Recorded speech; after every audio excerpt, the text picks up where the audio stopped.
오늘 아침에 나눌 하나님 말씀은 사사기 20장 1절부터 16절까지의 말씀입니다. 큐티 교재에는 1절부터 7절까지로 되어 있는데 16절까지 보도록 하겠습니다. 사사기 20장 1절부터 16절까지의 말씀. 처신 줄 알고 제가 받들어 읽겠습니다. 이에 모든 이스라엘 자손이 단에서부터 브엘세바까지와 길르앗 땅에서 나와서 그 회중이 일제히 미스바에서 여호와 앞에 모였으니 온 백성의 어른 곧 이스라엘 모든 지파의 어른들은 하나님 백성의 총회에 섰고 칼을 빼는 보병은 40만 명이었으며 이스라엘 자손이 미스바에 올라간 것을 베냐민 자손이 들었더라. 이스라엘 자손이 이르되 이 악한 일이 어떻게 일어났는지 우리에게 말하라 하니 레위 사람 곧 죽임을 당한 여인의 남편이 대답하여 이르되 내가 내 첩과 더불어 베냐민에 속한 기브아에 유숙하러 갔더니 기브아 사람들이 나를 치러 일어나서 밤에 내가 묵고 있던 집을 에워싸고 나를 죽이려 하고 내 첩을 욕보여 그를 죽게 한지라. 내가 내 첩의 시체를 거두어 쪼개서 이스라엘 기업의 온 땅에 보냈나니 이는 그들이 이스라엘 중에서 음행과 망령된 일을 행하였기 때문이라. 이스라엘 자손들아 너희가 다 여기 있은즉 너희의 의견과 방책을 낼지니라 하니라. 모든 백성이 일제히 일어나 이르되 우리가 한 사람도 자기 장막으로 돌아가지 말며 한 사람도 자기 집으로 들어가지 말고 우리가 이제 기브아 사람에게 이렇게 행하리니 곧 제비를 뽑아서 그들을 치되 우리가 이스라엘 모든 지파 중에서 100명의 10명, 1000명의 100명, 10,000명의 1000명을 뽑아 그 백성을 위하여 양식을 준비하고 그들에게 베냐민의 기브아에 가서 그 무리가 이스라엘 중에서 망령된 일을 행한 대로 징계하게 하리라 하니라. 이와 같이 이스라엘 모든 사람이 하나같이 합심하여 그 성읍을 치려고 모였더라. 이스라엘 지파들이 베냐민 온 지파의 사람들을 보내어 두루다니며 이르기를 너희 중에서 생긴 이 악행이 어찌 됨이냐. 그런즉 이제 기브아 사람들 곧 그 불량배들을 우리에게 넘겨 주어서 우리가 그들을 죽여 이스라엘 중에서 악을 제거하여 버리게 하라 하나 베냐민 자손이 그들의 형제 이스라엘 자손의 말을 듣지 아니하고 도리어 성읍들로부터 기브아에 모이고 나가서 이스라엘 자손과 싸우고자 하니라. 그때에 그 성읍들로부터 나온 베냐민 자손의 수는 칼을 빼는 자가 모두 26,000명이요 그 외의 기브아 주민 중 택한 자가 700명인데 이 모든 백성 중에서 택한 700명은 다 왼손잡이라. 물매로 돌을 던지면 조금도 틀림이 없는 자들이더라. 아멘. 오늘은 사사기 20장 1절부터 16절까지의 말씀을 본문으로 해서 이 악한 일이 어떻게? 라는 제목으로 하나님 말씀 전하기를 원합니다. 이 악한 일이 어떻게? 라는 표현은 오늘 본문 3절에 나옵니다. 3절 중간에 보시면 이르되 이 악한 일이 어떻게 일어났는지 우리에게 말하라. 여기 보니까 이 악한 일이 어떻게? 라는 표현이 나오죠. 그래서 오늘 이 말씀을 제목으로 잡아보았습니다. 사사기는 전체가 21장으로 되어 있습니다. 사사기 제일 마지막 장은 사사기 21장입니다. 오늘 본문으로 읽은 말씀은 사사기 20장에 있는 말씀이죠. 그러니까 한 장만 더 이제 우리가 보면 사사기가 끝난다 그 말입니다. 근데 오늘 본문 바로 앞에 사사기 19장에는 어떤 내용이 기록되어 있는가 하면 한 레위인이 자신의 첩이 베냐민 지파의 불량배들에게 강간을 당해 죽자 그 사실을 알리기 위해 첩의 시신을 12토막 내어 이스라엘 각 지파에게 보내는 사건이 기록되어 있습니다. 사사기 19장 29절 30절 제가 한번 읽어드리겠습니다. 그 집에 이르러서는 칼을 가지고 자기 첩의 시체를 거두고 그 마디를 찍어 12덩이에 나누고 그것을 이스라엘 사방에 두루 보내매 그것을 보는 자가 다 이르되 이스라엘 자손이 애굽 땅에서 올라온 날부터 오늘까지 이런 일은 일어나지도 아니하였고 보지도 못하였도다. 이 일을 생각하고 상의한 후에 말하자 하니라. 첩이 강간당해서 죽으니까 그 첩의 시신을 토막 내어서 12토막을 내가지고 이스라엘 12지파에 보낸 겁니다. 그 시신의 토막을 본 이스라엘 각 지파 사람들은 얼마나 기겁을 했겠습니까? 지금까지 그런 것을 본 적이 없습니다. 이스라엘에는 그런 시체 토막 사건 이런 것이 전혀 일어나지를 않았습니다. 그러니까 난생 처음 본 이 시신의 토막을 본 이스라엘 백성들이 얼마나 크게 놀랬겠습니까? 그래서 도대체 무슨 일이 일어났는지 알아보기 위해서 이제 미스바로 모이기 시작했죠. 미스바에 모여서 그것을 보낸 레위 사람에게 뭐라고 말합니까? 이 악한 일이 어떻게 일어났는지 우리에게 말하라. 그렇게 말을 했습니다. 레위인으로부터 자초지종을 들은 이스라엘 각 지파 사람들이 악행을 저지른 불량배들을 처형하라고 베냐민 지파 사람들에게 요구하는데 그들이 듣지를 않습니다. 그래서 이스라엘 11지파가 베냐민 지파를 상대로 전쟁을 하게 되고 그 전쟁 때문에 수많은 사람들이 목숨을 잃게 됩니다. 그 내용이 사사기 20장 전체에 기록된 내용입니다. 여러분, 이스라엘에 왜 이런 내전이 일어나서 그토록 많은 사람이 죽어야 했습니까? 그 이유에 대해서 오늘 생각해 보면서 우리에게 주시는 교훈이 무엇인지 배워보도록 하겠습니다. 왜 이스라엘에 그런 비극이 일어나게 되었느냐? 첫 번째는 레위인의 잘못 때문에 이런 비극이 일어났습니다. 여러분, 이 레위인의 첫 번째 잘못이 뭘까요?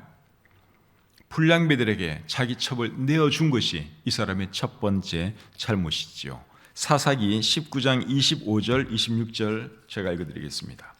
무리가 듣지 아니하므로 그 사람이 자기 첩을 붙잡아 그들에게 밖으로 끌어내매 그들이 그 여자와 관계하였고 밤새도록 그 여자를 능욕하다가 새벽 미명에 놓은지라. 동틀 때에 여인이 자기의 주인이 있는 그 사람의 집문에 이르러 엎드려서 밟기까지 거기 엎드러져 있더라. 자, 여기 보니까 자기 첩을 그 불량배들에게 내어준 사람이 결국 누구였습니까? 자기 자신이잖아요. 여기 보니까 첩을 붙잡아 그들에게 밖으로 끌어냈다 그랬습니다. 그러니까 이 첩은 안 나가려고 막 발버둥을 친 거죠. 그런데도 이 레위 사람이 자기가 살고 싶으니까, 자기가 험악한 일 당하고 싶지 않으니까 자기 첩을 그 불량배들에게 끌어서 내어줬다. 여기에 그렇게 기록되어 있습니다. 그런데 이 사람이 이제 이스라엘 사람들에게 말할 때는 자기의 잘못에 대해서는 전혀 말을 하지 않습니다. 자, 본문 4절 5절을 보겠습니다. 레위 사람 곧 죽임을 당한 여인의 남편이 대답하여 이르되 내가 내 첩과 더불어 베냐민에 속한 기브아에 유숙하러 갔더니 기브아 사람들이 나를 치러 일어나서 밤에 내가 묵고 있던 집을 애워싸고 나를 죽이려 하고 내 첩을 욕보여 그를 죽게 한지라. 여기 보니까 자기가 내줬다는 말은 했습니까? 안 했습니까? 안 했죠. 나를 죽이려 하고 내 첩을 욕보여서 그를 죽게 만들었다. 자기의 잘못에 대해서는 전혀 말을 하지 않았습니다. 아주 야비한 사람이죠. 아주 못된 사람이에요. 이 레위인의 두 번째 잘못은 또 뭔가 하면 죽은 첩의 시신을 토막내어 보내므로 이스라엘 사람들의 분노를 부추겼다는 것입니다. 베냐민 지파의 불량배들이 한 악행을 알리는 것은 그거는 괜찮은 거예요. 그런데 알리는 방법이 시신을 토막내서 알리는 방법밖에 없었느냐 하는 것이죠. 그건 아니겠죠? 알리는 방법이 많죠. 사울 같은 경우에는 소를 잡아가지고 소의 부위를 여러 지역으로 보내므로 자기의 분노를 표출한 적이 있습니다. 그 말씀이 사무엘상 11장 6절과 7절에 기록되어 있습니다.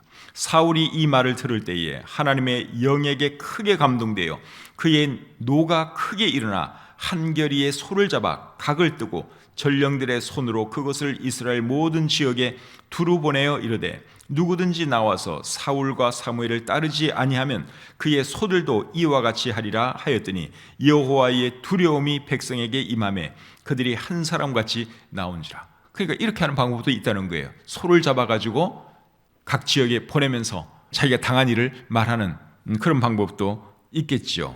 아니면은 글을 써서 내가 베냐민 지파 불량배들에게 이런 일을 당했습니다. 내 첩 아내가 이런 일을 당해서 죽었습니다. 여러분 너무너무 억울합니다. 어떻게 좀 해주십시오. 이런 식으로 글을 써서 알리는 방법도 있지요. 그런데 이 사람은 정말 잔인한 방법으로 알렸다고 하는 사실입니다. 자기 첩을 아무리 죽었어도 그렇지 어떻게 토막을 낼 수가 있습니까? 이런 죄는 오늘날에도 이게 참 정말 잔인하고 악한 일인데 그 옛날에 더군다나 하나님의 사람이 레위 사람이 그런 일을 했다고 하는 것은 참 믿기 어려운 일이죠. 근데 이 사람이 그렇게 한 이유에 대해서 뭐라고 말하는지 6절을 한번 보겠습니다.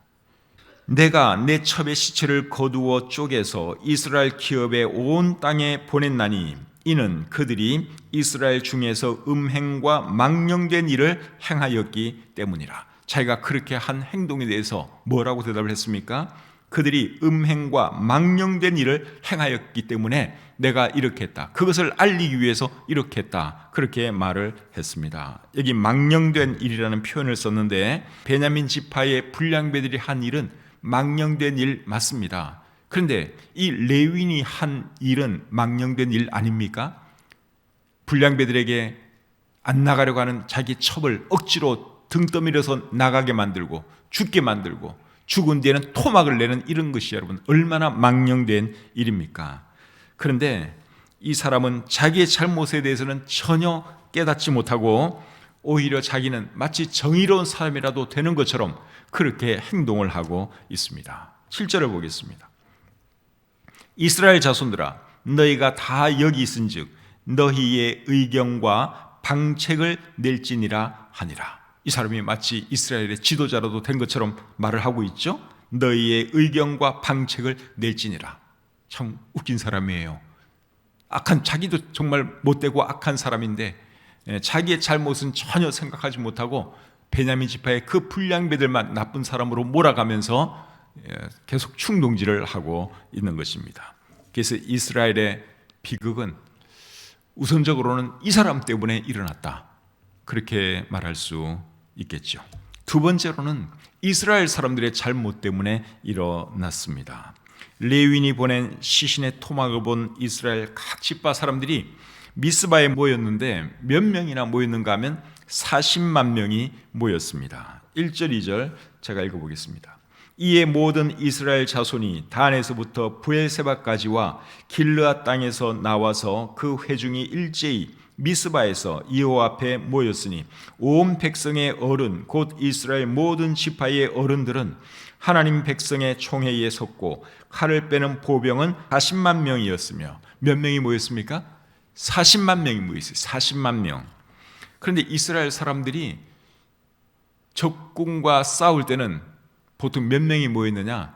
1, 2만 명, 3, 4만 명 이 정도 모였습니다. 몇만 명 모이는데 거쳤습니다. 그런데 베냐민 지파 사람들의 악행을 심판하기 위해서는 40만 명이나 모였다고 하는 사실이죠.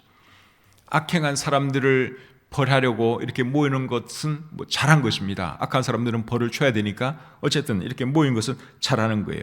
그런데 적들과 맞서 싸울 때는 이 사람들이 굉장히 소극적이었다고 하는 사실입니다. 여러분, 이 두 가지 일을 놓고 비교할 때 어떤 것이 사실은 더 열심히 모여야 될 일입니까? 적군이 쳐들어왔을 때 싸우는 거 하고 아니면 불량배들 심판하는 거 하고 어떤 경우에 여러분 더 열심으로 더 많이 모여야 되는 거예요? 적군과 싸울 때 더 많이 모여야 하는 게 맞지요. 근데 이 사람들은 그게 아니에요. 적군이 쳐들어와도 싸울 생각을 안 해요. 기껏 해봐야 2, 3만 명 이렇게 모입니다. 그런데 불량배들을 심판하기 위해서는 40만 명이나 모였다고 하는 사실입니다. 그러니까 누가 적군이고 누가 내 형제고 이게 지금 구분을 못하는 것입니다. 사실 적군과 싸울 때 더 많이 모여야 하는 것이 맞는 일이죠. 그런데 이런 잘못은 다윗의 큰형인 엘리압도 범한 적이 있습니다. 그 말씀이 사무엘상 17장에 나오는데 사무엘상 17장 28절부터 30절 말씀 제가 한번 읽어드리겠습니다. 큰형 엘리압이 다윗이 사람들에게 하는 말을 들은지라 그가 다윗에게 노를 바라여 이르되 네가 어찌하여 이리로 내려왔느냐 들에 있는 양들을 누구에게 맡겼느냐 나는 내 교만과 내 마음의 완악함을 아노니 내가 전쟁을 구경하러 왔도다. 다윗이 이르되 내가 무엇을 하였나이까? 어찌 이유가 없으리까 하고 돌아가서 다른 사람을 향하여 전과 같이 말하며 백성이 전과 같이 대답하니라. 소년 다윗이 이제 형들에게 방문을 해서 큰 적장 골리앗을 받습니다. 막 이스라엘의 군대를 모독하고 하나님을 모독하고 있어요. 도저히 참지 못해가지고 내가 저 인간 가만히 안 두겠다. 내가 나가서 싸우겠다. 그렇게 이제 다윗이 말을 했습니다. 그 말을 듣고 큰형 엘리압이 동생을 야단을 치는 거죠. 동생하고 막 싸우려고 덤벼듭니다. 네가 어떻게 그렇게 교만한 말을 할 수 있느냐. 그러면서 막 책망을 하고 동생하고 지금 싸우려고 하고 있습니다. 여러분, 다윗의 큰형 엘리압이 싸워야 할 사람은 누굽니까? 자기 동생이 아니라 골리앗과 싸워야죠. 블레셋 사람들과 싸워야죠. 근데 이 다윗의 형 엘리압은 누가 적이고 누가 형제인지 지금 헷갈리는 거예요. 그런데 다윗은 누가 적인지를 분명히 알고 있었습니다. 사실 형이 이런 말하면 얼마나 기분이 나쁩니까? 근데 형하고 하면 싸울 수도 있죠. 형 도대체 무슨 말을 그렇게 하는 거예요? 하면서 대들고 싸울 수도 있습니다. 근데 다윗은 안 싸워요. 왜 안 싸웁니까? 형은 적이 아니니까. 형은 형이에요. 미워도 형일 뿐이에요. 적은 블레셋 사람들이 적이고 골리앗이 적이죠.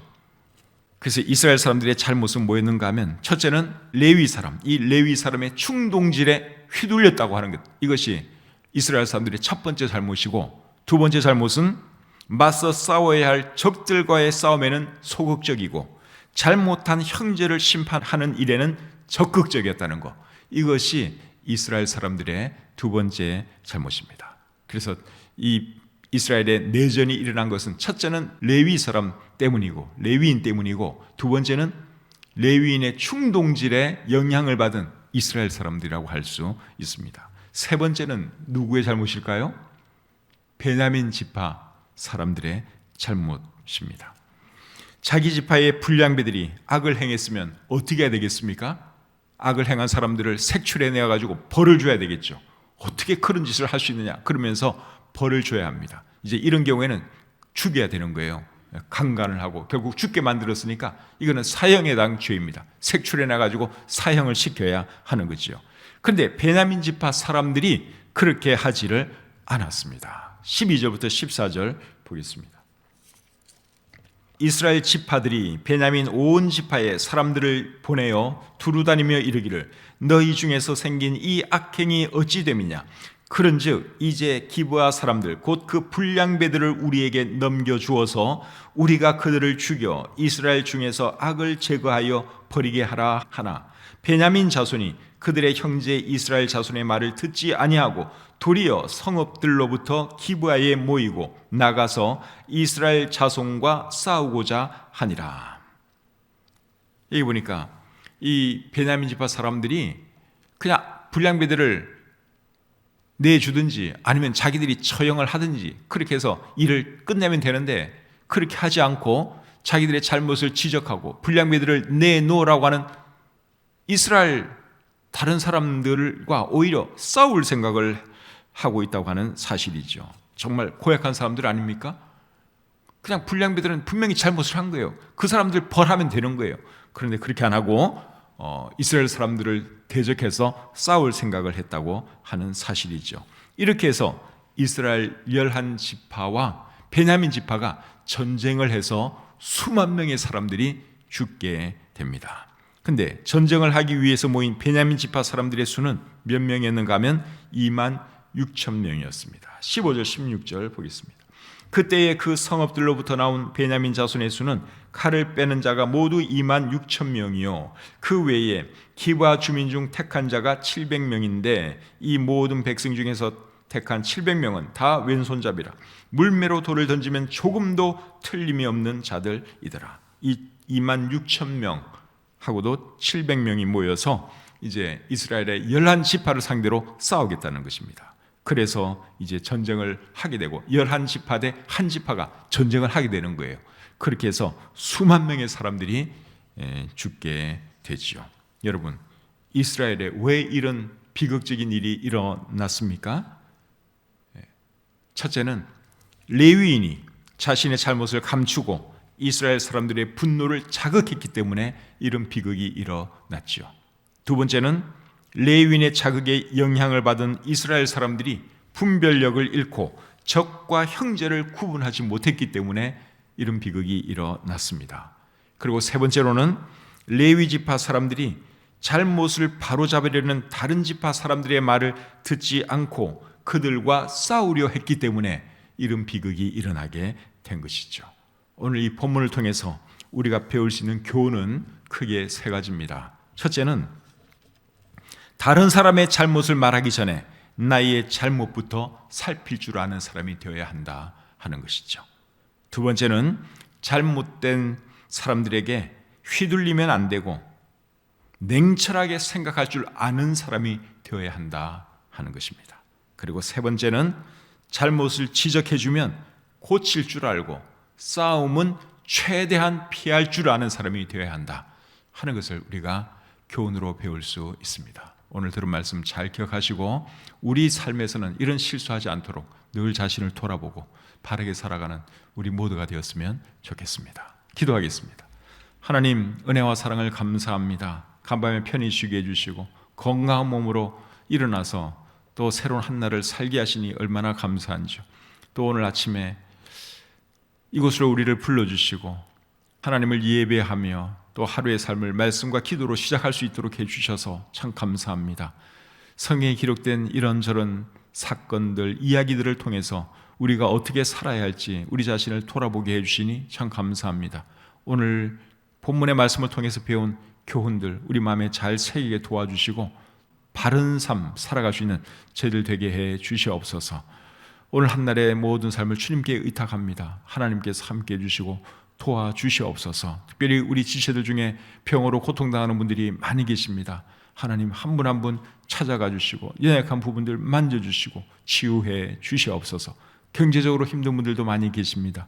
하나님께서 참 살아갈 길을 열어주시고 주님 바라보면서 이 어려운 시기를 잘 견뎌낼 수 있도록 도와주시옵소서. 믿음이 나태해진 분들, 잘 모이지 않는 이런 분들도 계십니다. 하나님 그런 분들 책망해 주시고 또 모이기도 힘쓰게 도와주셔서 비록 코로나 상황이긴 하지만 그래도 예배가 회복되고 우리들의 믿음이 다시 살아나고 한국교회가 살아날 수 있도록 하나님 도와주시옵소서. 무엇보다도 코로나 상황이 빨리 종료되어야 하겠습니다. 하나님 불쌍히 여겨주시고 참 이 코로나가 하루속히 사라져서 온 국민이 편안하게 살게 하시고 무엇보다도 믿는 사람들이 예배 생활을 하는데 어려움 없도록 하나님 도와주시옵소서. 오늘 하루의 모든 생활을 주님께 의탁하오며 우리를 사랑하시는 예수님의 이름으로 간절히 기도드립니다. 아멘.